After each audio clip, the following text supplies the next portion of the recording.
Hello and welcome to today's video where I'll show you how to make this Arsenal graphic. As always, before we get into things, make sure you like, subscribe, tell me what you want to see next, so let's jump straight into it. As you can see, I've already pre-made a composition here with Granit Xhaka, Martin Odegaard and Bukayo Saka. So what I'm going to do is create a new layer and drag it to the very bottom, just keeping it in our artboard. I'm going to come to our gradients, and I've just taken the red from the Arsenal logo, and we're going to go lighter to darker from the top. And as we can see, we just got this really strong red coming through. And now I'm going to hold the three layers together and then just center it into the middle. For my next step, what I'm going to do is put a layer mask on Bukayo Saka. Come to our hard round brush and then mask out the behind of the arm just because it looks a little bit weird. My next step, I'm going to create a layer in front of Odegaard and beneath Granit Xhaka. I'm going to come down to our floor shadows brush, which you can find in this video here. And what I'm going to do is just make the size small. Using our feet brush, we're just going to create the shadows behind with the Xhaka with the ball. And now we're going to create a new layer. Clip it to the Xhaka layer. And with our soft brush, we'll turn our flow down to around 20%, like so. Now what we're going to do is we're going to zoom right in and just start to draw the shadow on around the feet and the boots and the ball as well. And as we can see, we're going to come really in and we're going to go back to our foot shadow brush, and we're just going to draw some more shadow around the base. Now for our next step, what I'm going to do is I'm going to group the Xhaka layer together and name this one Xhaka.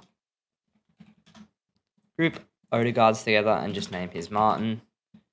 And then Saka's one together as well. Then what I'm going to do is create a layer mask. With our flow set around 20%, we're just going to slightly brush Odegaard into the background as well as Saka. Like so. And now for our next step, I'm going to create layers between the both of them. And with our black brush selected, I'm just going to draw some shadow behind Xhaka to create some separation between the images, and then repeat the same process behind Odegaard.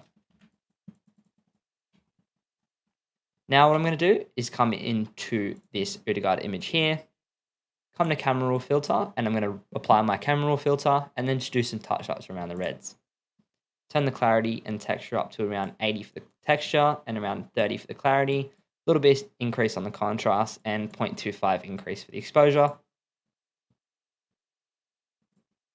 I'm going to put the sharpening to around 50%. And then I'm going to come into color mixer. I'm going to turn the reds up to around 20.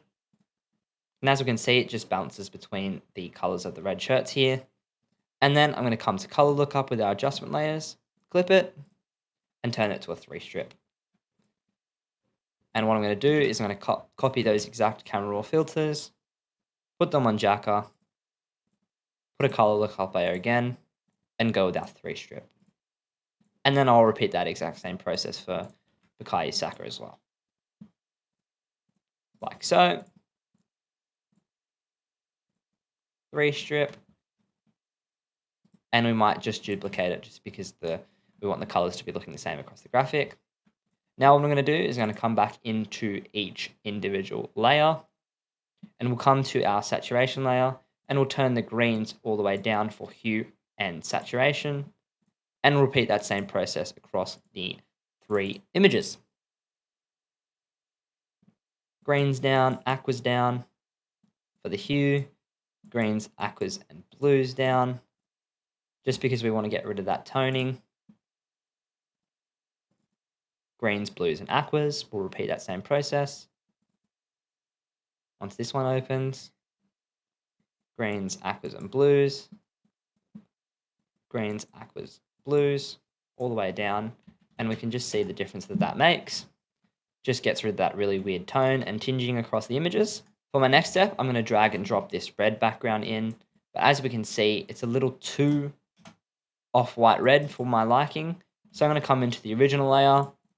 With our old red selected, we'll just hit With our old red selected, we'll just hit Alt and backspace, like so. Mate, what is going on? Then I've already drag and dropped our image of the Emirates in. So I'm going to set this to overlay, or maybe even color, see what works best. Turn the opacity a little bit down, and then we'll make a layer mask. With our flow already set to 20%, which is easy, we'll just brush out the sides and a little bit of the top, like so, and we can see the difference that that makes. What we're actually going to do is we will copy our gradient across from the previous graphic and then just resize it. So we're getting the exact same reds and differences with the colors, and we can see the gradient is just having effect. We've got a little bit of lighter color up here and some darker colors down the bottom. And with the layer mask, it's perfectly blending into the background. Now, if you've watched some of my previous videos, you know I love using smoke. And as we can see here within this graphic, I've just quickly put some smoke in and already had the red layer effect over the top of it. So what we're going to do is just resize that and walk through how that's done. We might actually change this to color just because we want a kind of a deeper red effect, and we can see the difference that makes between the overlay and between the color. It's just giving us a little bit more of that deeper red effect and getting a bit more of those swishes in. And that's what it looks like without it. It just gives that background a little bit more of a layer text in front, and it's also really drawing the viewer's eye towards the text and front of Xhaka.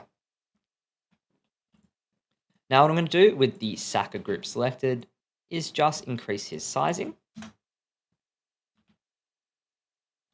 And what we might have to do is, by looking at things, is come into this smoke layer and just with the brush selected is just draw over those lines where we were having a little bit of problems. And as you can see with this guard layer, we've just got a little bit of issues there with the original image, but that can be quickly fixed later on. We're going to move this Saka image down slightly just because we want some separation from the top to bottom. So for my next step, what I'm going to do is create two rectangle layers. So we'll come to the very top, change this to white, make them a little bit bigger and a little bit more straighter, like so. And then again, we're going to resize them again, just because they're a little too big. Like so, make them a little bit smaller, and then we'll move them up and the right one across. Now we'll drag our two logo images that I already pre-dropped in. The Arsenal image will be on the left, and then this graphic is for the next home game that they will be in against Southampton, and we'll quickly make sure those are middled. And now we'll drag Southampton logos in as well, like so.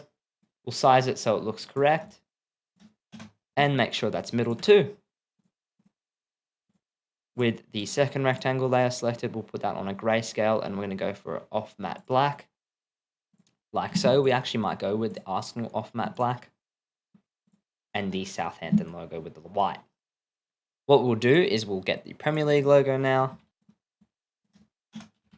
Then what we'll do is we'll double click on the layer, change the color overlay to white, and then resize. Then for my next step, I'm going to come to the Odegaard layer, change the two layers to overlay and call them W and B. What we're going to do is we're going to zoom in, and we're just going to draw out shadows over the dark spots already on the image, like so. So around the nose and the mouth, and we'll move down to the chin areas and just around the neck slightly. And just again, drawing over the areas that have the dark shades on the face, and moving back up around to the ears and stuff, and not forgetting the ears. Now for our next step, we'll come down to the arm, and we'll also repeat the same process on the hands and arms, as well as the fingers, and just a little bit on the arms here as well. Now we'll change our brush color to the whites and start going over the lighter areas around the face, eyes, and everywhere across the entire image. Like so.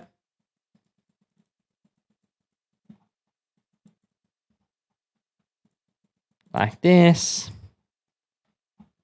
And then we can just see the difference that this makes.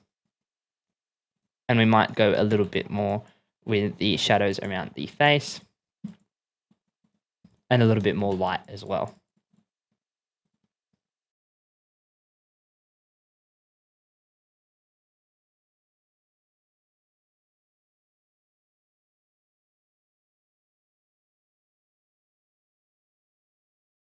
Now for my next step, what I'm going to do is make a text layer with the font Dumb Gothic E bold. I'm going to type in Arsenal and actually spell it correctly.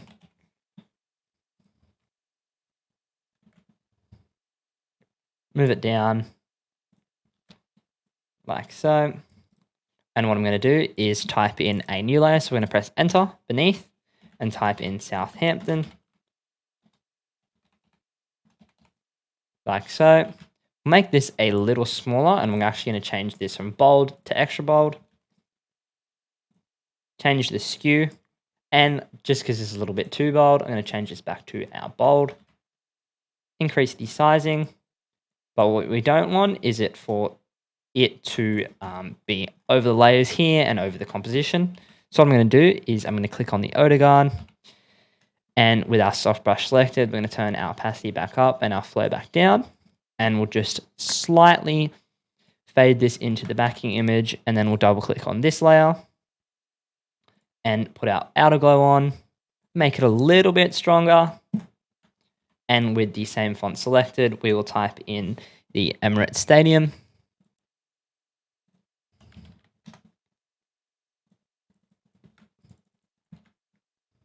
Like so, and we'll change this from bold to regular.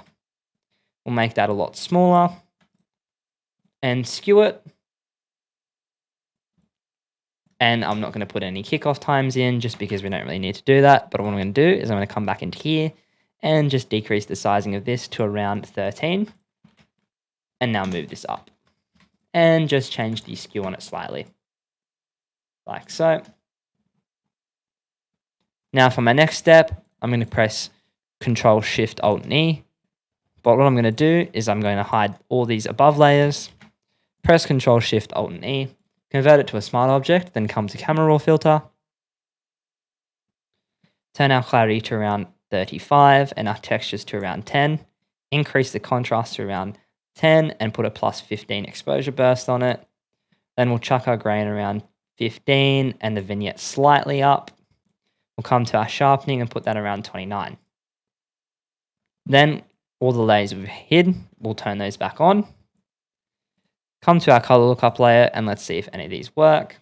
And there we go. That's how I make this Matchday graphic. If you enjoyed this video, make sure you like, subscribe, comment what you want to see next. See ya.